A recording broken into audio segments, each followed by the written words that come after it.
Shalom, shalom, bien-aimés dans l'éternel, shalom. Tozan esengo, nous sommes très contents.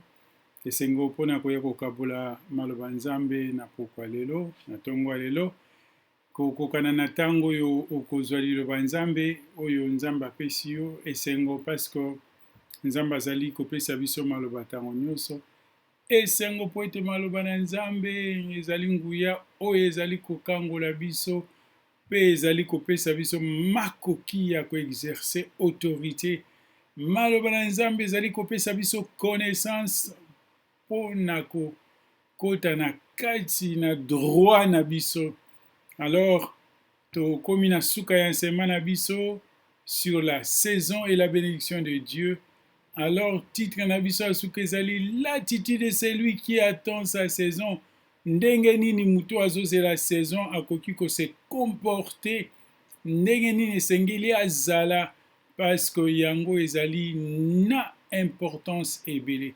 Mais kasi liboso na yango bien-aimé, topusani biso nyonso tu, oyebi mesano na biso, l'habitude que nous avons toujours ya komemama na présence na Nzambe, na maloba na ye. Oh oui, bien-aimé, allons-y tous dans la présence de Dieu pour tokoka kolanda.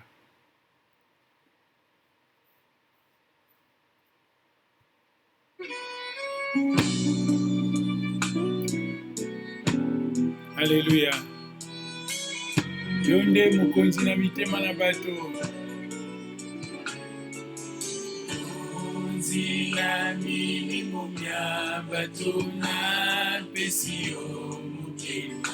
Zala lobiko Nzambe, zala bolingo mpe zala kimia ya mitema. Topusani Nzambe liboso na présence na yo, mpona koyoka oyo bongisi liboso na bonzambe na yo. Yo nde opesa biso makoki yango. Haleluya, omimonisa. Nalingi namona yo, kolo ngai nayokelaka posa ya motema na ngai. Monisa masiya kolo. Alléluia. Pesa biso makoki mokonzi. Emaka esengo na bayeba. Yo mema esengo na bayeba pesa mitema. Tokabi mitema na biso Nzambe yo mobateli na nguya. Tokabi mitema na biso na tango yo, mpona koyoka liloba na yo. Molimo santo yaka osunga biso, molimo santo yaka otambolisa biso. Yo simba oyo yobongisi mokonzi na bomoi. Oh Yesu, tolingi ete liloba oyo efanda na mitema na biso, liloba oyo esunga bomoi na biso, imonisa kati na maloba oyo nkolo. Alléluia.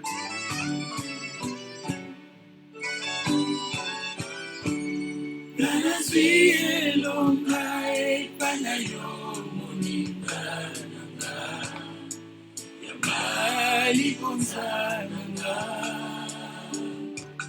etongi ngai na motema nzinga masajoli. Yesu, yanga nyonso ya motu ya eza na yo nkolo. Usimbi bomoi bwanga na bolingo bwa yoyo moninga na se ya ngolu. Yesu. Merci mokonzi na bomoi. Tango yo Nzambe pambola maloba oyo tolingi koyoka, utilize moumbu na yo po tosimba maloba yango. Na kombo na Yesu eleki bakombo nyonso nde tobondeli bongo tolobi amen. Amen molingami, tozali kopartage liloba Nzambe ndenge tolobi na bino ete liloba oyo tobandaki na yango mwa musika. Nzambe apesi biso tango ya kokabola mateya oyo pendant quelques semaines. Alors sikoyo tokomi à la fin. Dernière titre na biso ezali l'attitude de celui qui attend sa saison. Lolenge ya moto azali kozela eleko na ye comportement ya moto oyo azali kozela saison na ye ndenge nini esengeli se comporter parce que eza na comportement moko très important mpona moto azozela saison molingami. Soki oza na comportement wana te ekozala pasi ntango mosusu mpo osimba saison na nzambe. Oui, mpo osimba saison na nzambe esengeli ozala na comportement wana. Psaume 84 verset 4 à 7 nde ezali premier passage na biso tokotanga. Oh oui, bien-aimé, bapassage mosusu na bible ekomisa yango ya yo, approprié yango ekoma ya yo. J'aime bien cette portion de la parole de Dieu et je fais de cette portion et une parole de mon cœur. Nakomisa yango lokola maloba oya motema na ngai. Écoute ce que la Bible dit. Heureux celui qui habite la maison de l'Éternel, ils peuvent te célébrer encore. Heureux ceux qui placent en toi leur appui. Ils trouvent dans leur cœur des chemins tout tracés. Lorsqu'ils traversent la vallée des Baca, il la transforme en un lien plein de sources. Et la pluie la couvre aussi de bénédictions. Les forces augmentent pendant la marche et il se représente devant Dieu à Sion. Heureux bao bafandi na ndako na Nzambe. Bien-aimé, oyebi tozoloba likambo ya connaissance. Banda tobandaki te moyo tozali kolobela sur la connaissance. Alors nesika tokomi awa lokola to comprendre makambo ebele. Moi je suis d'accord et je suis convaincu que to comprendre makambo ebele. Lokola to comprendre makambo ebele pona notion oyo ya makambo etali connaissance. Lokola to zwi oyo tozalaki nango bosenga. Lokola to pusani pembeni na Nzambe. Alors to comprendre likambo moko to zwi connaissance. Attitude na biso il faut échanger. Tokoki kozala lokola bato mosusu te. Parce que banda to bandaki enseignement oyo to yekoli to zwi connaissance ndenge nini tokoki kozala prêt pour na saison ya bénédiction. To zwi connaissance koyebaka ete okoki ko rater saison ya bénédiction na yo. To zwi connaissance. Alors maintenant attitude na biso échanger. Toza lokola bato simple te bato baza na connaissance. Moto aza na connaissance, aza lisumu tout simple te akomi bato mibale parce qu'il a lui et la connaissance. Alléluia. Que le Seigneur vous bénisse. Alors loko liboso balobi. Esengo, heureux ceux qui habitent la maison de Dieu. Comportement ya bato wana. Heureux ceux qui habitent la maison de Dieu. Azana kat na ndako na Nzambe kobosana te likambo ako se retirer. Azana kat na ndako na Nzambe kozala na ndako na Nzambe. Maison de Dieu elingi koloba te koya na kat na ndako na Nzambe. Kozala na maison de Dieu kozala na ndako na Nzambe awa ezali kopesa biso image ya moto yo afandi na présence na Nzambe. C'est-à-dire azozela eloko moko koute pa na Nzambe. Donc chaque jour il est là dans la présence de Dieu. Elingi pe koloba moto yo avandi na kati na kondima. Parce que dans la maison de Dieu, c'est là où la foi règne. Azana kati na kondima, parce qu'on peut recevoir de Dieu que par la foi. Azana kati na kondima, et il se retire jamais devant la présence de Dieu. Avandi na ndako na Nzambe, elingi pe koloba lisusu ete moto yo azana espoir kati na ye. Moto ya zoze la saison na Nzambe, aza moto ya fandi kati na kondima, afandi na présence na Nzambe, azo tikate distraction, makambo mosusu, elongola ye na présence na Nzambe. Façon ya koloba, koza na présence na Nzambe ezali kolongola espoir na yote, kolongola assurance na yote, kolongola foi na yote pa na Nzambe, quelles que soient les situations. Alléluia. Voilà, attitude esengeli moto ya zozela, moto ya zali kozela saison na ye il faut azala. Aza moto akoki ko se retirer n'espoir te, aza moto akoki ko se retirer na foi te. Il est dans la maison de Dieu. Il est dans la maison de Dieu, là où il y a la sécurité. azali na présence na nzambe mokolo na mokolo. Oh oui, ata makambo ezotambola malamu te touti koloba yango, il n'abandonne jamais. Parce que kobosana te phrase oyo tolobaka, ceux qui réussissent, ce sont ceux qui n'abandonnent pas. Baoyo balongaka ezali baoyo bazongaka nsima te. Soki ozozonga nsima okolonga te, soki ozozonga nsima okozwa te. Alors attitude na yo efo ezala attitude ya moto azali kopersévérer, moto azali na elikia, moto atelemi wana foi na ye azali kotalela nzambe. Oui, azobungisa confiance na ye te, atikali devant bapromesse na nzambe, makanisi na ye ezali concentré si les promesses que Dieu a dit. Eloko mibale balobi, il a un chemin tout tracé dans son cœur. Il a un chemin tracé, c'est-à-dire, souvenez-vous, j'avais dit de ceux qui vivent par la foi.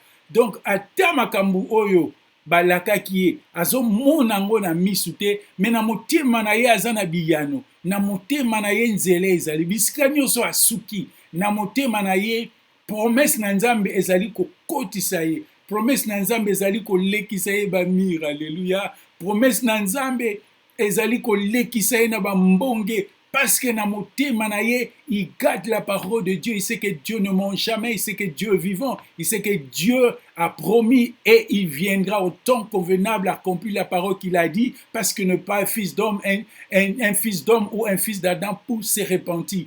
Donc dans son cœur, il a un chemin tracé. Na terme mosusu, ndenga na lobi nango no loba ite, na motema na ye azana biyano. Il a des solutions dans son cœur, même ce qu'a monité, même s'il ne voit pas ce que Dieu a dit, mais il a des solutions dans son cœur, parce qu'il sait que les solutions de Dieu sont là, les solutions de Dieu pour nos problèmes sont déjà là. Ndenge na loba kinabino, vi na yo eza connu na nzambe, eza de ke nzambe azoluka solution na ba problème oyo zokuta nango siko. Soko eza ndenge wana, en tout cas, nzambe aza na musala ya kosala. Mais la Bible nous dit que tous les jours de ta vie ont été écrits avant qu'aucun d'eux n'exista. Donc, ba problème na yo, na ba solution na yo, na nyonso nzambe ase abongisa yango, et Dieu, et il est déjà là, et il a tout le problème. Le problème est tikali nde na ngambu na biso, problème eza na ngambu nzambe te, alléluia. Problème eza na ngambu na biso. Parce que yebi ete biyano na ngai esimbami na yo, musungi na bato. Ozali oyo bongi na lokumu, musungi na kokama mokonzi monene aza na bomoi. Ozali oyo esimbi bomoi na ngara, bipa na tia motema, bipa miso na ngeza kotala. Ozali lisungi ya bomoi ya basantu, ekimelo na nga, ozali bipai na kota. Bipai nazotala bato te, nazotala bipai wana, parce que même tout ne marche pas. Dans mon cœur, le promesse de Dieu que Dieu m'a donné constitue de solutions. Malobo nzamba pesa kingai, ba promesse nzamba pesa ki omolingami, ezala ba solution na yo. C'est pourquoi j'ai des solutions dans mon cœur, parce que le promesse de Dieu m'a déjà dit qu'est-ce qui va se passer. Nalikambo nazanango liboso. Voilà l'attitude qu'il faut avoir. Une vraie attitude pour na bato bazali ko poussa na liboso na nzambe. Il ne cesse jamais de dépasser par un problème à cause de sa foi. Bibelo bikuna nini, ata problème ango eza ndenge nini azotika problème eleka ye te. Aza na capacité ya ko changer. Alléluia. Bibelo bi, même s'il traverse les vallées de Barca, même s'il traverse le désert, il fait de ce désert un oasis. C'est-à-dire, ataza kati na désert, mais azo vivre comme mutaza na mai. Oh, j'aime ça. Ataza na kati ya kozanga, mais azo vivre comme mutaza na bosui. Ataza li na kati ya pasi, mais abungisa ke sengo na ete. Souvenez-vous, ya nzeto ekonomi pembeni ya bitima na mai. Ata aza na kati na ba problème, abungisa ke sengo na ye te. Ata azali komona te na motema na ye, azali moto azo changer ba problème. Akotika te ba problème emela ye. Akozala te moto ya lembi ba problème emeli ye, azali koyeba nini akosala te. Non, même si naza na kati ya problème, nazoleka eta ya 17, nazoleka ntango ya kokelela nakokonfese yango te ke ntango wana ekomi yanga nakokonfese toujours positivité nazochanger situation. Oh oui, ata mai eza te mais soki otali nga okomona ke non, en tout cas naza lokola moto aza na mai. Ata mbongo eza te soki otali nga okomona ke non, aza bien, azangi mbongo te. Ata soko nini eza te. Voilà, c'est ce que la Bible dit quand il dit que non. Écoute ce que la Bible dit quand il dit lorsqu'il traverse la vallée de Baca, il transforme un lieu plein de sources. Il en transforme un lieu plein de sources. Ata ntango azotraverse vallée ya Baca, mais akomisi yango source ya mai. Mokristo azali thermomètre te, mokristo aza thermostat. Je crois au transformateur. Bato oyo basalaka électricité bacomprendre. Ezali eloko oyo ata courant ye moke ye abakisi ebele. N'est-ce pas? Soko courant ye ebele ye alongoli. Mokristo aza thermomètre te. Ata makambo ye ndenge ntango ekoti kati na yo omaîtrise yango, otransforme yango, obimisi oyo bato bazozela. Alléluia. Oh bien-aimé, ntango mosusu makambo ya bomoi na biso etali bato mosusu te. Bato bazotala yo. Si tu es serviteur, je m'adresse au serviteur de Dieu. Soki oza serviteur, bato bazozela oloba qu'est-ce que Dieu a dit. Et ainsi dit l'Éternel. Napesaka exemple mokolo mosusu nalobi tala. Soki ozwi sente na ngai eza awa te. Soki ozwi sente ofini sente boye eza na deux sons. Son ya liboso ezali sente ekolela pa po otuti sente eza eloko. Eza sente ayoki pasi. Alléluia. Sente ayoki pasi po otuti. Mais son ya mibale ezali son oyo sengi sente. Mi fa wana ya kitoko. Mais oyo te wana bato bayoka ngo te. Bato baza na posa ya koyoka te oyo mosapi na yo ezotuta na sente te. Bato baza na posa bayoka bato baza na posa bayoka so wana. Yango wana nde Nzambe atindi yo beta. Alors, changer ba problème nyonso kokutana nango. À cause de cela, voilà attitude ya moto oyo azokatisa. Voilà attitude ya moto oyo azali na kati na bomoi. Mokolo moko napesaki illustration moko na bi moto azozela promesse na Nzambe ezali moto oyo azali ko nager à courant d'eau, contre courant d'eau. Ko nager, verbe nager, soko landi verbe nager na kati ya verbe nager eza na bato bayebi mai. Verbe nager na kati nango eza na baction misato. Moto nyonso azo nager na mai, eloko ya liboso asalaka nini? Azali ko se défendre contre force pesanteur. Pour ça oza likolo ya mai eza na tendance ya kobenda yo okita na se. Alors moto nyonso to ayebi mai, eloko ya liboso so akoyi na esika mai eza mozindo, ako résister contre force oyo ekobenda ye na se. Eloko ya mibale akofronter. Alléluia. Kofronter mai, ko nager na lingala balobaka kokata mai, ko affronter mai, n'est-ce pas? Pour atikala akende. Alors na vie chrétienne eza ndenge wana. Na vie chrétienne eza lokola tango yo oza na kati ya mai ozotala kotika te mai ezindisa yo. Défends-toi avec la parole de Dieu. Ozali ko se défendre mai ekitisa yo te. En même temps, ozali ko avancer.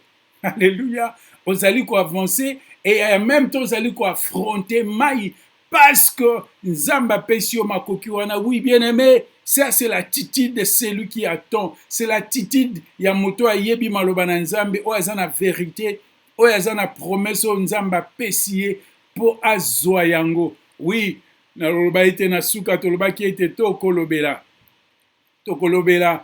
po na nini na biso finale, conclusion finale na biso oyo emonani na Hébreux 10:36 esika lobi ete vous avez besoin de la persévérance afin d'obtenir ce qui vous a été promis. Nalingaka verset wana molingami. Bien aimé, j'aime bien ce verset. Vous avez besoin de la persévérance afin d'obtenir ce qui vous a été promis. Un peu de temps seulement, un peu de temps. Celui qui a promis ne tardera jamais. il n'a pas oublié, il viendra. Et le juste ne doit pas vivre par la vue, mais par la foi. Et si tu te retires, mon âme, l'âme de Dieu ne prend pas plaisir. Et ne soyez pas de ceux qui se retirent pour se perdre. Sois de ceux qui forcent. Ça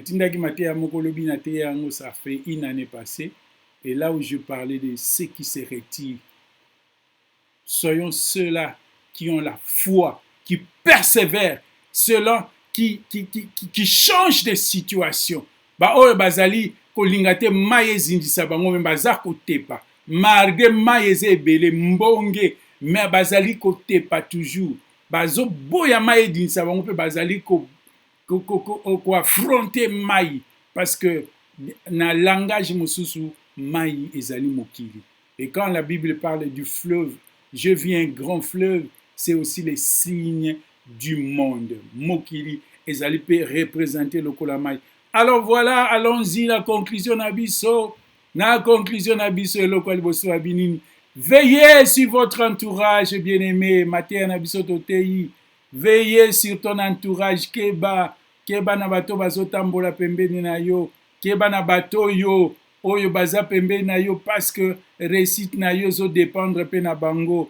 Psaume 1, lobi na biso. Eloko mibale kokauka te, kotika te, obungisa esengo na yo, obungisa kimia na yo, obungisa elikia na yo. Ne perdez pas ta joie, ne perdez pas l'espérance, ne perdez pas ton assurance. Soko obungisa biloko wana oza déjà ya kokauka. Tu es déjà flétri, oza ya kokauka. Et puis eza pasi po bota eza pasi po simba saison na yo. Alors kokauka te, atozo traverser saison sèche. Atozangi mbongo yango touti koloba. Zala lokola mutaza na mbongo, zala na elika ete nzambe akopesa yo. Ata nanu libala eza te, comporte-toi comme une femme mariée. Alléluia. Ça aussi c'est une saison. Ata nanu fiancé aye te, mais zala na titi da moto yo lokola za fiancé. Tant bazo mona yo ozali digne, tu te respectes. Oza na attitude moko positive. Alléluia. Quels que soient les temps sombres qui traversent, kokanisa tete nzamba bosani yo. Atozoleka tango moko ya noir. Oh oui, God is there. God knows everything. God never forgets. Abosana kate, akobosana yote bien-aimé, akobosana yote. Oui, ne perdez pas votre assurance, kobungisa assurance na yote. Kotikate assurance na yo bunga, parce que prix moko eza attaché. Baoy bakukanga mutema tisuka, ils seront rémunérés. La Bible dit, ceux qui s'approchent de Dieu doivent croire que Dieu existe. Batu nyonso bazoya pembe na nzambe, esengeli baba ete nzambe azali pe apambolaka ba oyo balukaka ye. N'est-ce pas? Oh oui, prépare-toi pour votre saison de bénédiction. Sois prêt, une personne prête pour la saison de bénédiction. Parce que ce qu'on a distraction, komona makambo ebele, et puis parce que kobosana te ke possibilité ya ko rater saison ezali. Yango na Bible monisi biso Jérusalem a rataki saison na ye, payé sur le bin na ye, Jérusalem, Jérusalem. Si tu savais le temps où tu étais visité, tu allais profiter. Bien-aimé, yeswa lela likolo na hotel lokola lela ki pona Jérusalem. Parce que tu n'as pas saisi le temps de Dieu. C'est maintenant le temps de Dieu. Tamsu nzamba zopesa loboko bongo la mutemo otika makambo ozosala. Tant ozoloba bénédiction ezaka tozo se nzamba pambola yo. Nzamba ko ikotanda loboko po obongo la mutema. Nzamba ko tanda loboko po tika makambo ozosala ya mabe. Nzamba ko tanda loboko otika ba ennemi. Nzamba ko tanda loboko otika kotonga. Ezata nzamba eko visiter pour changer yo. Mais soko raté yango bien-aimé, il passera les temps difficiles. Oyo, okolela na monoko mboka. Alléluia. Okolela, menzambe akozala wanate. Jérusalem n'a pas su le temps qu'il a été visité.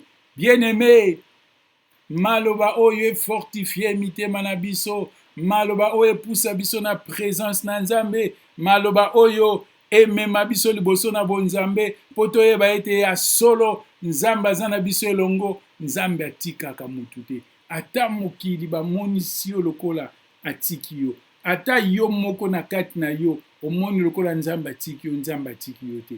Nzambe aza na yo elongo. Zala na attitude, zala na attitude, kozala kochange te. Kozala te moto lelo ochange, lobi ochange, bayo likambo namoni kaka wana eza. Non, zala na attitude, foi na yo omoni ka te nzambe alobaki na nga bongo te, nayebi yo nzambe alobaki na nga. Ata omoni lere ezokende nge koma na pokwa, zala na yo ata mwana nzongo leswa, nzambe akosala, parce que nzambe mingi asalaka na pokwa. Po na tongo eza bato ba effort pesto personnel, ba effort peso.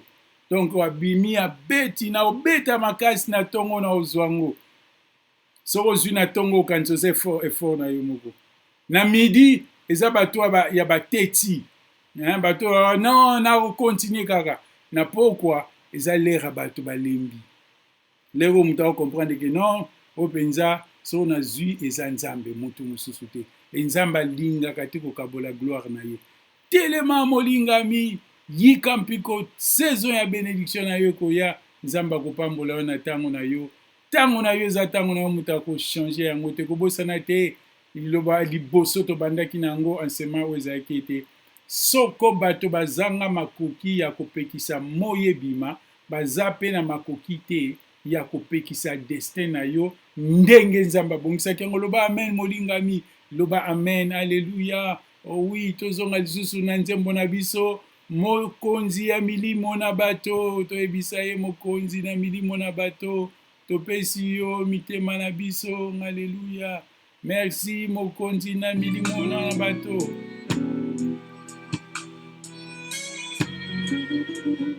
Alleluya.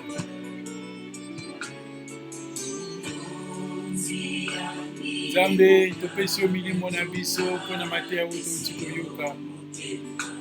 Nakabeli yo molimo wa ndeko moko oyo azoleka ntango na pasi ezala bolingo na ye. Nakabeli yo molimo wa ndeko moko oyo abandone foi. Nakabeli yo molimo wa ndeko moko oyo ase retire na foi. Oyo ozali nzambe na nguya. Tanda loboko na yo mokonzi, maloba oyo emema kimia esengo na mitema. Oui, tobondeli mpona liloba oyo baoyo bakweyaki batelema, etelemisa baoyo bakweyaki na kati na mitema na bango, bayoka lisusu posa ya kokumisa kombo na yo, bazonga na ndako ya elikia, bazonga na ndako na kondima, bafanda bazela promese na bango. Esengo na bayeba pesi yo mitema, yo nde omemaka esengo nzambe. Topesi yo mitema na biso nzambe, yo nde opesa biso makoki ya kochange mai ata esika mai ezali te. Comportement na biso elakisaka yo ozali nzambe. Lumbama na yo mokonzi na bomoi, netolama na yo oyo ozali nzambe na biso. Kati na mai maso napesa melinde bato na poni yo nkolo Yesu. Onisa Masiya Kolo. Merci mokonzi. Nazwi elonga epa na yo moni, elonga na biso euti epa na yo mokonzi. Yamba yundanga izundi ngai na motema zinga masajoli Yesu. Yanga nyonso ya motu ya eza na yo kolo. Osimbi bomoi, yo osimbi bomoi na biso, alleluya. Na bolingo na yo, omoni biso na se na ngolu. Mona biso na se na ngolu mokonzi. Mona biso na se na ngolu po tosala osala na yo. Mona biso na se na ngolu po ete kombo na ekomisama. Na kombo na Yesu weleki bakombo nyonso nde tolobi bongo amen. Amen molingami, nzambe azwa lokumu. Merci loloba oyo epambola esunga. Tozali kosenga na bandeko to soutenir mosala oyo toko soutenir yango na ndenge nini, ko kabola maloba na nzambe, ko tinda maloba pa na baninga mosusu, et puis tosinscrire tozala babone tosinscrire na chaîne oyo po ete malembe tomema makanisi oyo nzambe atina mitema na biso epuis soutenir chaîne oyo pain quotidien na prière na yo mpe na misolo na yo parce que tozali nano na période expérimentale tozali komeka nanu toza na posa ya kokontinue kosomba nzambe apambola yo kosomba bainstrument nzambe apambola yo ezalaki bongo sentinelle de la maison de Dieu kimia na mokonzi eza na bino na kombo na Yesu oyo eleki bakombo nyonso nde tolobi bongo amen.